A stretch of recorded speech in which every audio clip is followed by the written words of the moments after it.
Mense moet jou nie sommer deur iemand aan die neus laat rondlei nie, maar jy kan jou gerus maar deur 'n hond se neus laat lei. Veral as dit 'n opgeleide werkshond van die Genesis K9 groep is, wat selfs uitgevoer en vir internasionale kontrakte ingespan word. Of dit nou vir beskerming is, om stroopry te bekamp, vir soek- en reddingspogings of om plofstof of dwelms uit te sniffel. Ons het gaan kyk hoe die uiters doeltreffende stertswaaiers in Pretoria opgelei word. Die opleiding van honde en hondehanteerders wat sedert 2013 hier plaasvind, speel in baie gevalle 'n lewensbelangrike rol in verskeie sektore. Die onderneming geniet boonop internasionale erkenning en werk selfs saam met die Verenigde Nasies. En agter die sukses en goeie naam wat hulle honde vooruitloop, staan 'n ervare span. André Leroux se pad met werkshonde het reeds in 1992 in die weermag begin. Na die weermag het ek vir Denel gewerk of Mechem en daar het ons baie gelukkig geweest toe ons eers in Mosambiek gewerk.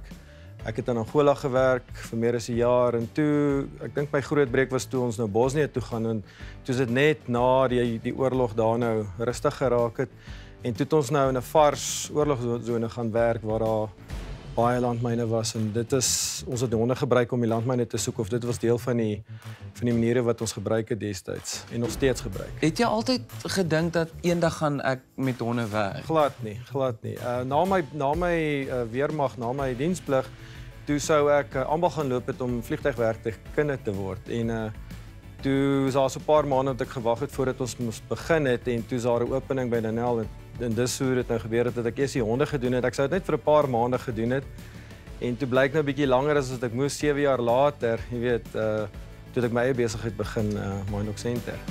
So waarvoor word mynhonde gebruik? Wel, mynhonde, baie mense dink dit is om steenkool en goud te gaan soek, maar dis nie wat hulle gaan soek nie. Hulle gaan soek landmyne. Dit is gewoonlik in oorloggetuiserde lande of jy weet daar's munisies wat die hele wêreld vol, jy weet, so goed wat nie ontplof het nie. So dit is wat ons daai honde voor gebruik is om in areas te gaan om dit te soek. Julle honde doen ook ongelooflik goed oor see. Wat maak julle spesifiek so besonders? Ek dink die feit ek en Thys veral, jy weet ons agtergrond waar ons vandaan kom, jy weet ons was van die baie min bevoorregte mense wat in al daai lande kon werk en daai blootstelling gegee was. En dit is ook met ons hanteerders wat ons nou wil, as ons hulle nou oplei, ons probeer ons kennis oordra. Dit is baie moeilik soms om dit te kan doen, maar jy weet ons probeer soveel as moontlik van ons kennis oordra dat hulle kan verstaan hoe dit in die werksplek is.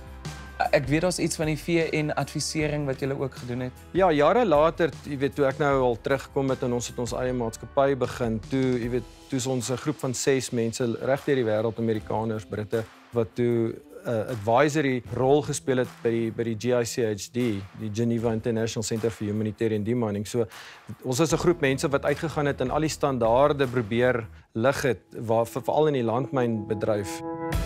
Thys Klein het 9 jaar by die Suid-Afrikaanse Polisiediens as 'n honde-instrukteur gewerk. Daarna het hy vir 12 jaar in verskeie hoë risiko internasionale omgewingsdiens gedoen en was selfs op 'n stadium deel van die persoonlike beskermingsspan vir die president van Irak. Ek sou oorspronklik college toe in die Berede peloton. My eerste liefde was maar perde geweest. En toe klaarmaak in Berede, toe is daar nie openinge in die Berede peloton om buite te gaan werk en toe gaan ek oor honde toe. Ek was 10 jaar hierdie kant in die polisie geweest en toe het ek 'n kontrak oor see gekry, eers in Tansanië en toe Irak en toe Afghanistan en 'n paar ander lande en gelukkig was die dog handling skill is 'n baie skaars vermoë wat mense het en was dit 'n hoog in aanvraag geweest. Hulle huisves deurlopend tussen 80 en 100 hondebuilfasiliteite, afhangend van projekte, opleiding en huurprogramme. Kliënte sluit sekuriteitsmaatskappye, natuurreservate, metropolisie as ook buitelandse kontrakte in wat opgeleide honde aankoop of huur. Ons het 103 kennels en 'n paar kampies hier agter. Ons lei hondehanteerders op om in die professionele loopbaan in te gaan. Ons lei ook honde op in verskillende fasette van hondewerk. Ons wag vir 'n kliënt om 'n bespreking met ons te maak vir 'n spesifieke hond of honde en dan gaan soek ons hierdie honde. Ons het teelers wat honde voorberei vir ons op 'n spesifieke manier wat nodig is vir ons. Ek weet julle gaan sover tot soos Holland om te gaan honde kry. Ja, as ons nie in Suid-Afrika regkom nie, dan kan ons enige land toe. Ons was nou laasweek in Botswana, vorige keer in Holland en Duitsland. So ons moet partykeer ver soek om die regte honde te kry.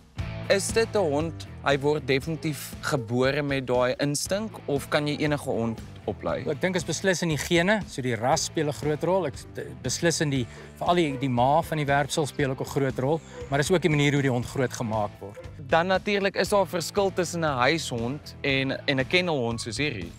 Ja, so ons praat altyd van die 7de laan hond, jy weet die hond wat saam met julle in TV kyk. So nee, hierdie is werkshonde. Natuurlik het ons empatie en samewerking tussen die hanteerder en hoe beter die verhouding tussen die hanteerder en die hond, hoe beter werk die span natuurlik. Maar die honde bly in kennels, hulle werk skofte, hulle werk op blyrieme en harnaste. Een ding wat vir my baie interessant is dat vir elke taak wat hulle moet verrig, is daar natuurlik verskillende opleiding wat mens moet doen en baie interessante goedjies, soos byvoorbeeld die honde is nie noodwendig 'n vrou se rok gewoond nie, so jy moet hulle blootstel aan alles. Ja, so die honde moet gesosialiseer wees, dis deel van die opleiding. Die hanteerders gaan deur 6 verskillende fases van opleiding terwyl hulle hier by ons is, maar die hond moet natuurlik blootgestel word aan enige omstandighede en dis waar 'n huishond weer 'n voordeel bo die werkshond vir ons het. Die huishond is blootgestel aan allerlei geluide, bewegings, jy weet 'n hek wat oop en toe gaan, 'n klokkie wat lui, 'n grassnyer wat raas en dan vrouens met lang rokke. As my vrou hier aankom met haar lang rok, dan wil die helfte van die honde weghardloop en die ander helfte wil haar aanval. So jy wil dit ook nie hê nie. So ons probeer hierdie honde te sosialiseer. Is dit een van daai gevalle van you can't teach a old dog new tricks? Ja, so die prima tyd is 12 tot 18 maande. Dis wanneer hulle die beste leer. Maar hier van 2 jaar af begin dit moeiliker te raak. Hier van 3 jaar af is die honde soos ons. Hulle wil nie meer nuwe goed byleer nie. Hulle is geset in hulle old ways en dan sukkel ons om hulle nuwe goed by te leer. Sniffelhonde, spoorsnyers en patrouillehonde is van die rigtings waarin honde kan spesialiseer. 'n Volledige opleidingssiklus kan enige iets tussen 6 tot 12 maande neem, afhangend van die veld waarin hulle gaan werk. Wat is dit presies wat julle vandag vir ons hierso gaan wys? Hierdie area is wat ons patrouillehondwerk doen, no? So ons doen drills hierso, obedience en gehoorsaamheid, maar ons doen ook aanvalswerk hierso. Was daar ooit een keer wat daai hond deur daai arm gebyt het?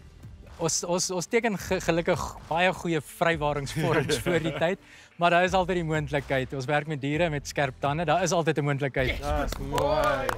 En dan my gunsteling deel kan ons een van ons spanmaats by Kwela ook in een van daai suits sit. Verseker, ek hoor dis 'n klomp dapper manne hierso. Verseker gaan ons dit doen. Ons probeer die honde op te lei om 'n aanvaller te arresteer. Op een plek te byt, aan te hou byt en te hou totdat die hanteerder daar is. Ons gebruik slegs die honde wanneer jou lewe in gevaar is. So daar gaan 10 teen 'n geweerskoot afgevuur word. Julle het dit konstant ook gesê vandag is dat julle wil nie net hê 'n hond moet vir niks aanval nie. Die honde val net aan op bevel en hulle sal net gelos word om aan te val indien jou eie lewe in gevaar is. So right. Well done. Lekker. Dit was lekker, baie dankie. So wat geniet julle die meeste van wat julle doen?